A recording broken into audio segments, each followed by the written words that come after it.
This is Brad A. Milford with the Unlimited Business Wisdom Podcast, where business owners share their wisdom.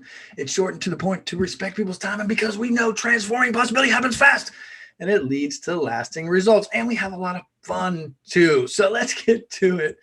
Question number one. I'm so excited to have you here. In a few sentences, tell me who you are, Chris, and what you do. Thanks.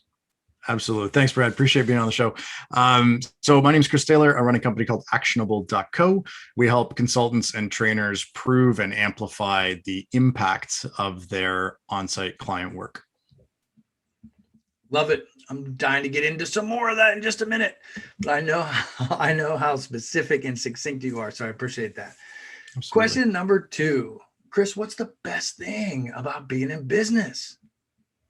What's the best thing? I think for me, it's the control of your own destiny. It's the, you take the low days with the high days, but it's the opportunity to learn from every experience, to adjust the path forward.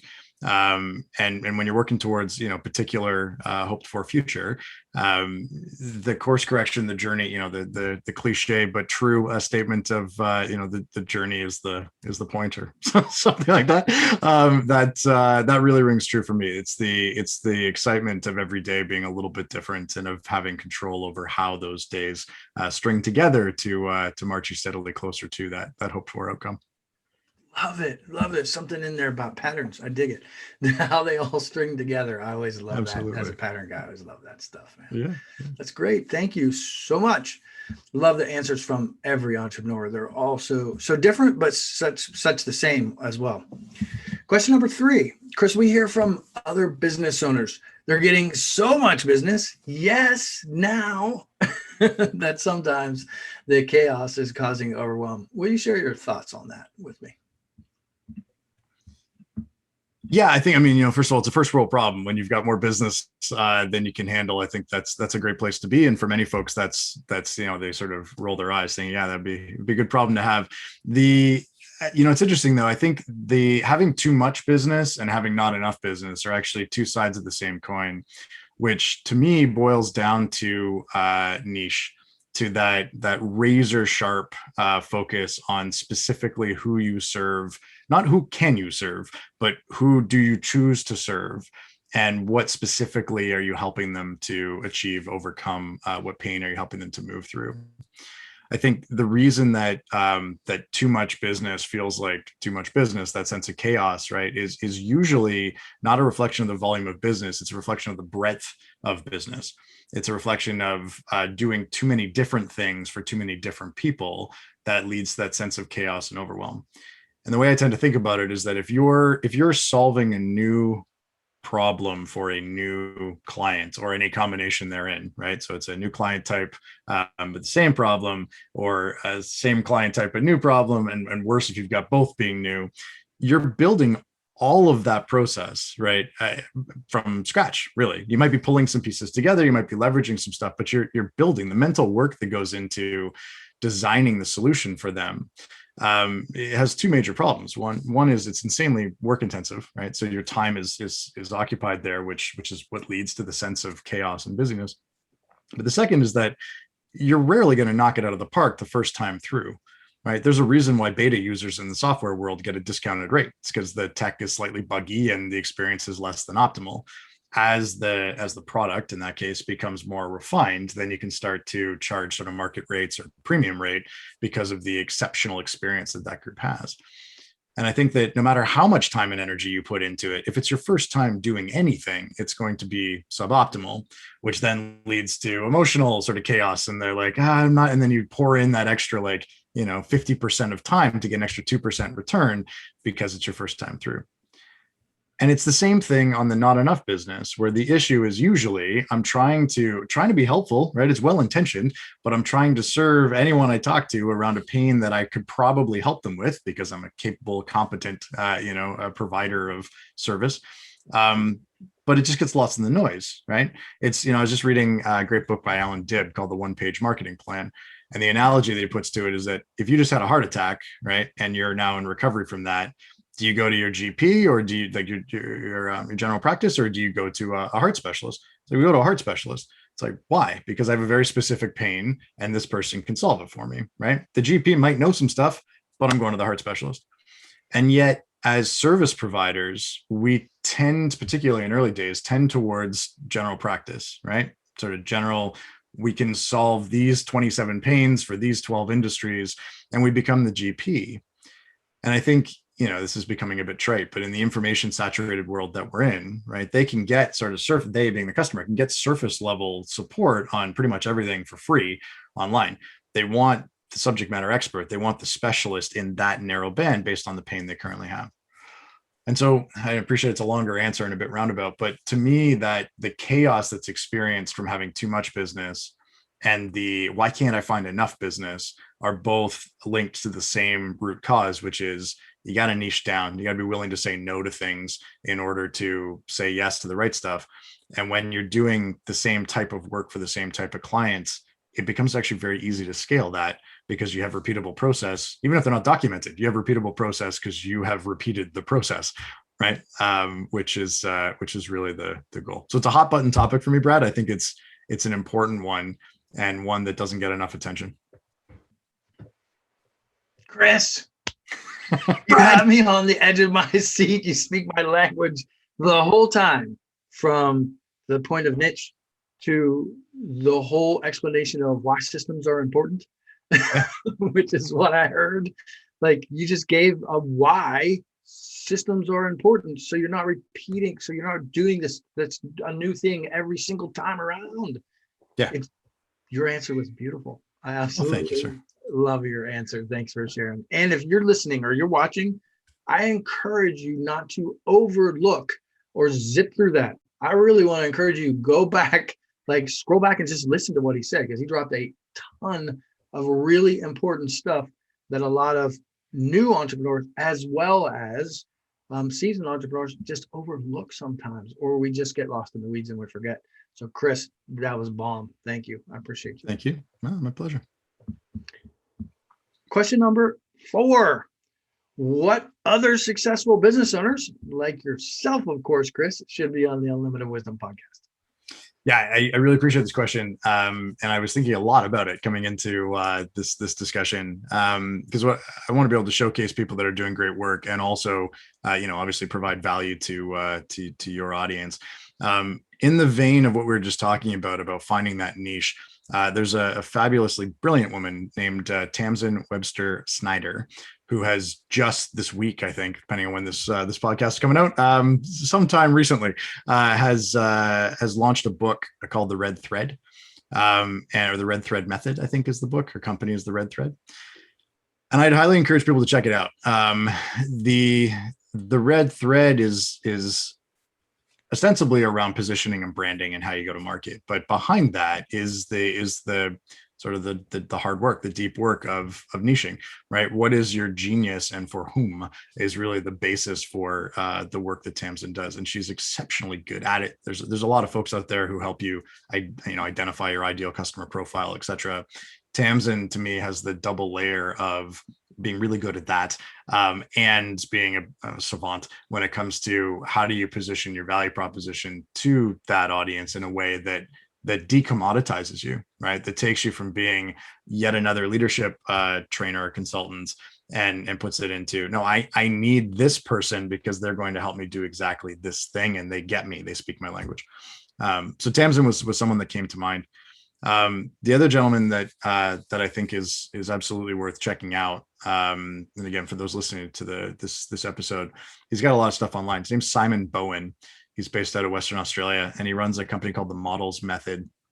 And what Simon does that I love is helps, particularly those that are listening that are thought leaders that basically sell expertise, right? So trainers, consultants, coaches. You don't have a tangible good necessarily. There isn't even a tangible fixed outcome, right? Necessarily.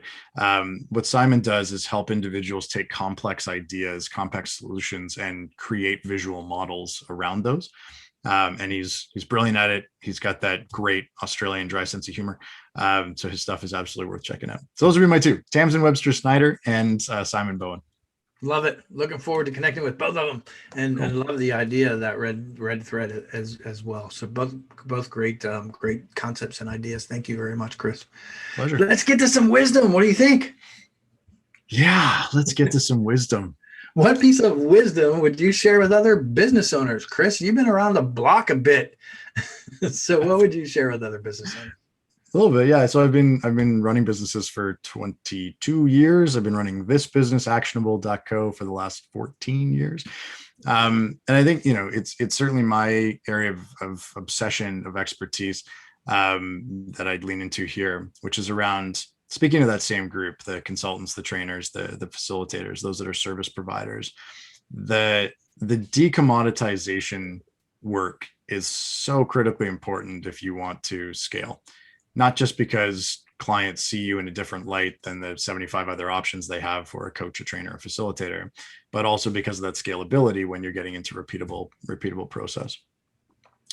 One of the area that I focus on specifically in that sort of decommoditization is drawing a line in the sand and saying to yourself, when a client hires me, is my primary value entertainment? Is it inspiration, which I would put sort of one notch further beyond education, right? It gets people going, I should do something differently based on what I just heard, right? Or crossing the line, is your value prop on impact? Is it on actually, creating change, at helping people move from, yeah, I should do something different, to I am doing something different, and here's how I'm going to do it, and here's why I'm going to do it. And the more sort of specificity you can put to that, both for your audience members, but then also for the client who's footing the bill in the first place, the more you move yourself out of the very broad camp of education, inspiration work, right? I want to make a really clear point. I am not against, nor do I look down upon folks that are doing education or inspiration. There is absolutely a time and a place for those two components, and particularly in sort of pandemic fog, where people are feeling a little burnt out potentially, or Zoom fatigue. We need that, right? We need that uplifting message. We need that inspiration. There's a lot of people. There's a lot of people over there that do it really, really well, right? And there's a reason why they're 25, 50, 100 grand a keynote, right? They draw crowds, they make that pop. And so that's absolutely something, that folks can pursue. But there's a whole lot of people that have great sizzle. They've come up with some catchy tagline or alignment of models that there's not a lot of stake in regards to the impact side that sit beneath that group, and it's noisy. For folks that are listening going, yeah, but that's not me, right? I've got substance, I have stake, and my whole drive is impact. That's why I started this thing, is I wanted to make change happen. My encouragement to you is that may be obvious to you. It's not obvious to your buyer. Lean into that, right? To be able to actually say, the work I do drives impact. It drives change. Those are the words. And here's how that happens, right? I focus on what happens after my workshop, my session. So I'm going to zoom back a little bit. So practical step one would be to draw the line in the sand and call yourself a change practitioner. You're not an entertainer, you're not a speaker, you're not a trainer, you're not a coach, you're a change practitioner, right? Or whatever version of that you want, but lean into that, right? You are going to immediately have people leaning in and leaning away based on who they are and what they're looking to buy, which is a good thing, right? So that's tip one, define yourself that way. Tip two is to consider your event, if it's an event where you're doing a training, you're doing a workshop, consider that to be the start of the process rather than the be all end all of the process, right? It's like that, summiting Everest, the actual time you spend on the peak is very little compared to the time up and the time down, and the prep and the planning and the thinking and the sense of satisfaction from the 3 people that I've spoken with that have summited Everest, is in the climb up and down, right? Yes, the obligatory photo op is great, but the work is in up and down. Lean into that, right? When you're talking to a client, it's that this event is not a one and done. This is the beginning of the transformation process for your people. And following the session, we're going to do right? And help them see that path. So that's number 2. And then number 3 within it would be find a way to prove it. So yes, this is a shameless plug for Actionable. There are other tools out there, but this is what we do.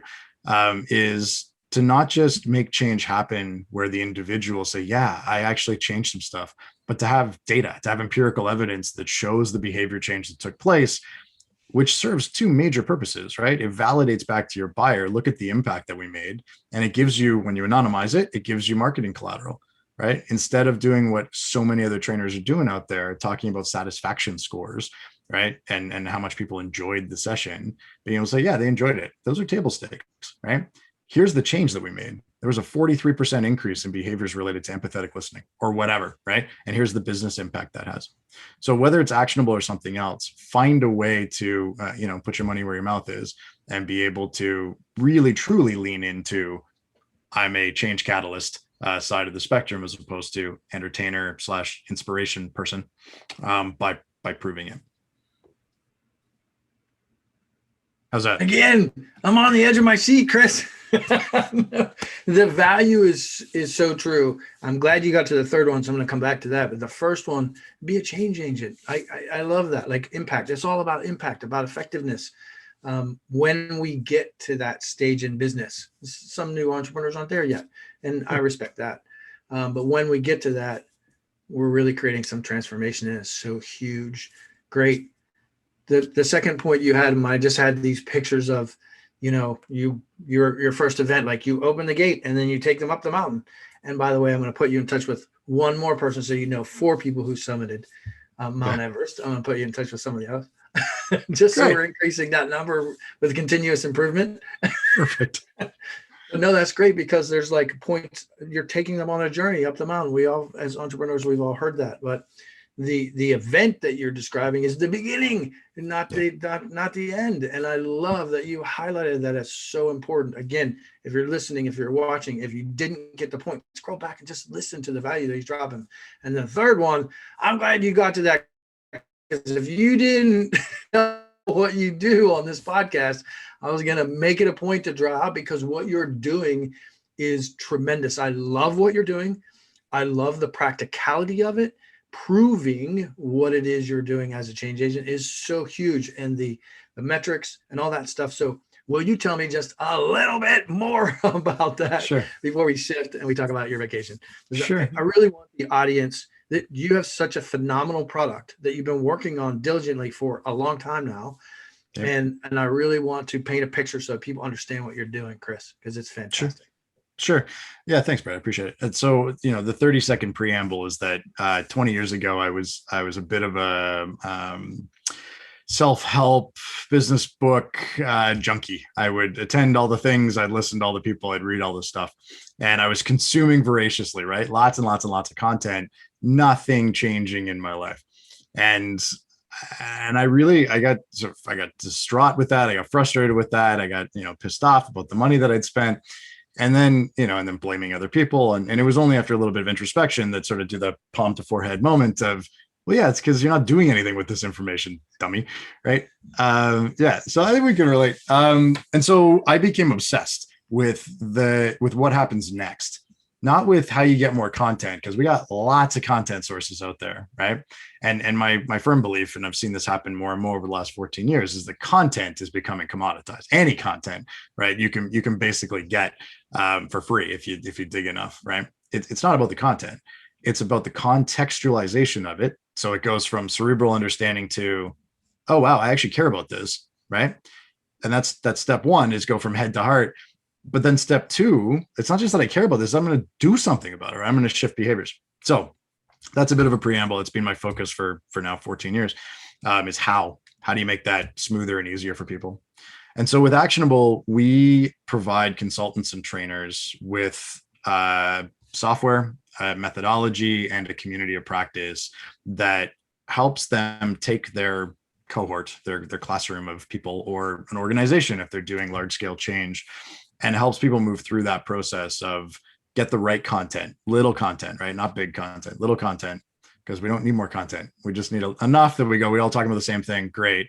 That we have a system for contextualization. So people go, oh yeah, I actually care. Right. I should do something. 94% of the time, people now saying, yeah, I want to do something. And then a technology system that translates that enthusiasm and fresh knowledge into action. So for a consultant or facilitator, they can see immediately following the session what resonated with whom, how are they planning on applying it, what do they think is going to get in the way, who's going to support them, and on and on. But then as importantly, over the following weeks and months, they're able to see how people are realizing that change. Where are they getting stuck? Who's helping them through that? Where are they having their big wins? And it allows the consultant and trainer to stay, instead of that black hole of, after my eval forms, I have no idea what's happening there until they take my call to tell me. It's flipped the tables, right? It's giving consultants and trainers the report, one-click reports to be able to go back to the client and say, hey, I've got a report that I can show you that highlights what people have done with the information we shared a month ago. Would you like to see it? What client on the planet goes, no, thanks, I'm not interested, right? They go, yeah, absolutely. Let's get that meeting. And so it keeps the consultant, the trainer positioned firmly as a change agent, not as a deliverer of content. It allows the consultant to extend their client relationships, to deepen their client relationships. And in the last year and a half, we've started to work towards actually linking the behavior changes that are happening that we're measuring through the platform back to the organizational objectives. Meaning a consultant can go back and say, not here's the behavior changes that people are making. It's here's your strategic priorities and which people are making the greatest leaps to actually make that happen. So it's been exciting because the folks we work with have been able to elevate their relationship from trainer and being put in the box by their client as trainer to, no, I'm a change agent. And I've been working with these 25 people in your company, but you have 2,500 people in your company. And I can be a change. I have the tools to be a change agent for all 2,500. Let's talk about that. So, the money's been good for them. But more than that, it's for the consultants we work with, it's around the realization of their purpose, which is more impact, right? And being able to prove that. So that's what we do. Love it. And being able to prove that. Yes. A lot of talk out there. Right?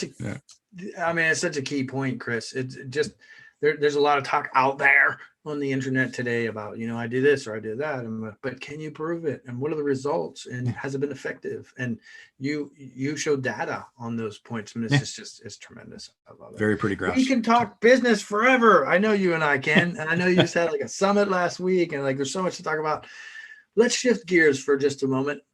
Sure. What's the most fun vacation you ever had? I believe that we work to live and not live to work. So share something fun with me, Chris. Yeah, just, thinking about this question was actually a ton of fun because I get to go through the mental Rolodex of all the vacations I've taken in the last 15 years. I think different vacations are different types of fun for different reasons. One of the ones that really stands out for me, I went to a conference in Lisbon, Portugal, about 4 years ago. And it was this massive event. There was like 100,000 people there. It was crazy. Took over the city of Lisbon. And what I did that was unintentional at the time, it was based on flight schedules and where my wife was going to be. But I stayed for an extra 3 days post conference. And it was glorious. And I think it was glorious because I had literally no agenda. I had no one else there with me, right? It was literally me in a foreign city. I don't speak Portuguese. Thankfully, Lisbon people are exceptionally gracious and welcoming. And I just found that the opportunity I don't think we do enough sort of free play as busy adults, right? Particularly as entrepreneurs, like we're 15, all these things going on. That freeing up that space, again, it was unintentional, but I would like to do it again. I got nothing, right? I can do whatever I want during this time. Allowed exploration. It allowed slowing down. It allowed watching the world more fully. I got on a bus that I think was headed to the beach. And so I got to the beach eventually, but 2.5 hours later than I thought I would. And it was amazing, right? This great sort of circuitous adventure. So that one really stands out to me. And it was a great reminder of the importance of free play. And I don't think you need to be in a foreign country to do it. Certainly makes it easier. But it was a great experience. Thanks for asking. I love it. You actually took me back to a trip that I had to Lisbon as well. It's been years, but I was in Spain and I took a motorcycle, and I love that you labeled that like free play. That's why I had no agenda. I just went there for the weekend, just exploration. I love it. Amazing. Yeah. Such a beautiful place. Such deep history there. Thanks, Chris. I really appreciate you. And I appreciate your time and investment for being here. So important when everybody's so busy, but I really appreciate the investment of your time. What's the website? I've seen it. I know what it looks like. It looks sharp. And there's some good stuff on it. What's the website? Or how can people best get in touch with you when they see this, they hear this, and they're like, that's really intriguing. And Brad said so I need to go check it out. Sure, absolutely. Yeah, so actionable.co is the consultant-facing website. There's something on there called the Fit Assessment, where you can actually go and see. There's a bunch of different videos depending on how you fill out the boxes, so you could get a deeper understanding of how Actionable might work for you. You'll notice that there's nowhere on the website where you can just say, sign me up, I want to buy Actionable. We don't work like that. Our relationships with we work with about 110 consulting firms, individual practitioners right through to sort of boutique. But it's a mutual fit thing, right? We want to make sure that we can support you and that, you're looking to do what you do. Coming back to that niche thing. It's if we get on a call and I tell you that we can support you, it's because I believe with true conviction that we can do that. Anyway, so actionable.co. If you want to reach out to me directly, I'm on LinkedIn. If you search Chris Taylor, there's 10 million of us. If you search Chris Taylor Actionable, there's one of us. So you can find me there. Love it. I love it. Again, thanks so much for being on. This has been a lot of fun. It's been a blast. This is Brad A. Milford with the Unlimited Business Wisdom Podcast, where business owners making, 5, 6, 7, 8, 9, 10, 11, 12. It's not all about the money. Yes, the money's important, but it's more about sharing their wisdom and creating impact globally. Impact. And today, being able to prove it, right, Chris? Absolutely. Thanks for joining us, everyone. Thanks, Cheers. Brad.